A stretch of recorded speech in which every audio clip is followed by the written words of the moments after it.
Cara, você sabia que a gente podia estar tendo essa conversa aqui em holandês? Holandês? Como assim? É verdade. Boa parte do Brasil já foi colônia da Holanda. Você não sabia, não? Olha, o meu nome é Edson e fica aí que eu vou te contar tudinho.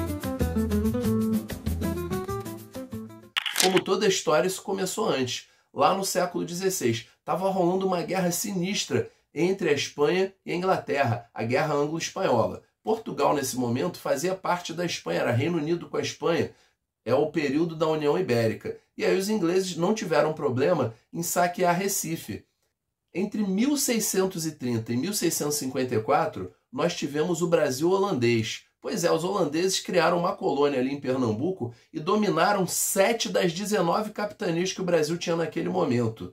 Eles criaram cidades capitais como João Pessoa, Natal e, obviamente, o centro desses domínios, dessa colônia, Recife. Recife que, nas palavras de Gilberto Freire, no seu livro Sobrados e Mucambos, deixou de ser uma pequena vila de pescadores em volta de uma igrejinha para se tornar a maior cidade do Brasil e talvez de todas as Américas.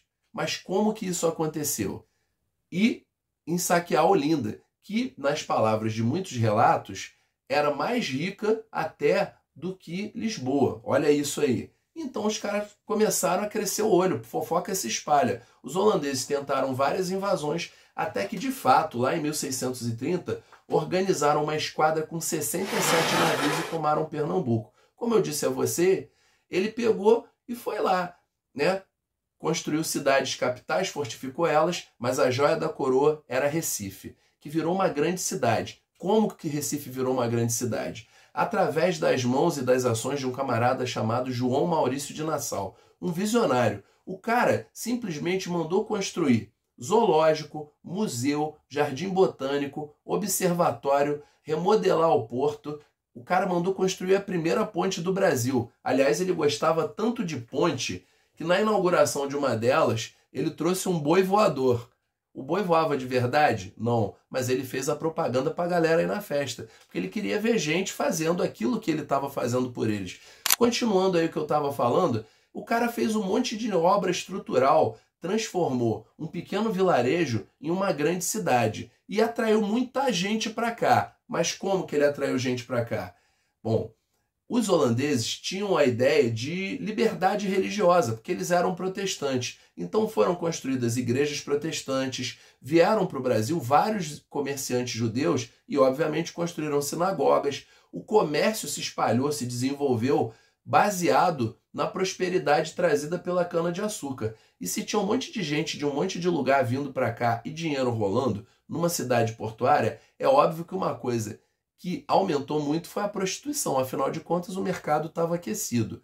Outra coisa é que você via sobrados de 4 andares, mansões que pareciam palácios de reis. Olha aí o que o cara fez com Recife. Ele também trouxe para cá cientistas e pintores para estudarem a fauna, a flora e retratarem o cotidiano. Inclusive, algumas das pinturas que retratam a vida de indígenas, escravos e o dia a dia do Brasil são desses caras que Maurício de Nassau trouxe para cá.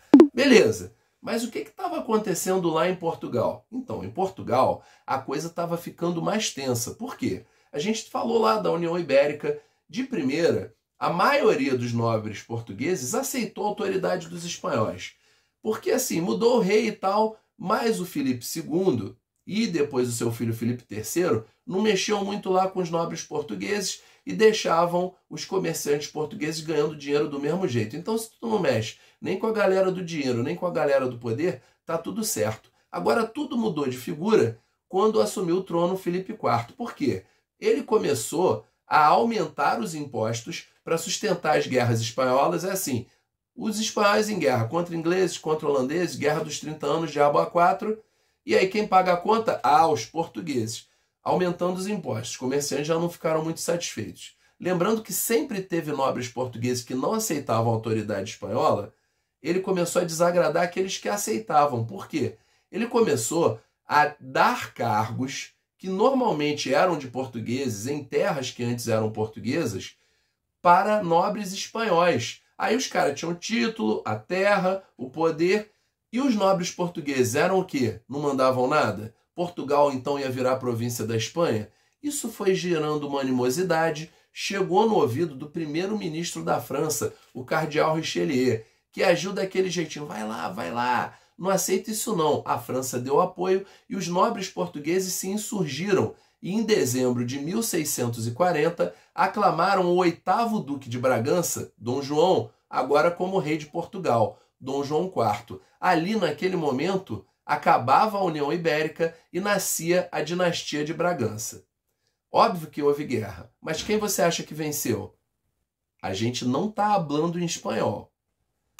Quando os portugueses conseguiram se organizar e falaram assim, beleza, agora está tudo certo aqui em Portugal, mas e o Brasil? Aí eles olharam e, caraca, cheio de holandês lá, peraí, isso não está certo não. Chegaram, e aí holandês, o que tu tá fazendo aí? Então, pô, não tinha ninguém aqui, pô, fiquei, né? Pô, isso é meu. E aí ficou aquela discussão, lembrando, no meio dos brasileiros, também tinha gente que não gostava da presença dos holandeses. No final das contas, o caldo azedou, esses brasileiros que não gostavam dos holandeses se uniram com os portugueses e a porrada cantou. É óbvio, várias batalhas que deixariam as reviravoltas de Game of Thrones no chinelo. A porrada foi acontecendo até que em 1648 aconteceu um episódio definitivo, a Batalha dos Guararapes. A partir dali os holandeses se viram encurralados e começaram a pensar, eu acho que a gente está ficando tempo demais aqui, é melhor a gente começar a arrumar as nossas malas e antes que o negócio piore. E em 1654 eles foram embora de vez, não deixaram nem um tamanco para trás. E agora o Brasil voltava a ser de Portugal e Portugal podia explorar o açúcar livremente, não é? Até é, mas não deu muito certo não. Por quê? Porque os holandeses já tinham a expertise do açúcar e as Antilhas holandesas estavam mais próximas da Europa, o que barateava o custo e tornava o açúcar holandês mais barato. Portugal se viu em maus lençóis, porque gastou muito dinheiro nas guerras contra espanhóis e holandeses e estava de cofres vazios, o que começou a melhorar só a partir de 1690, quando os bandeirantes paulistas encontraram ouro em Minas Gerais. Mas isso é um papo para outro dia. Agora é o seguinte, já sabe o ritual, né? Dá o teu like, compartilha, se não gostou dá o dislike e fala por quê. Mas antes de você ir embora, diz o seguinte, você prefere o quê? Quindim ou torta holandesa? Tchau.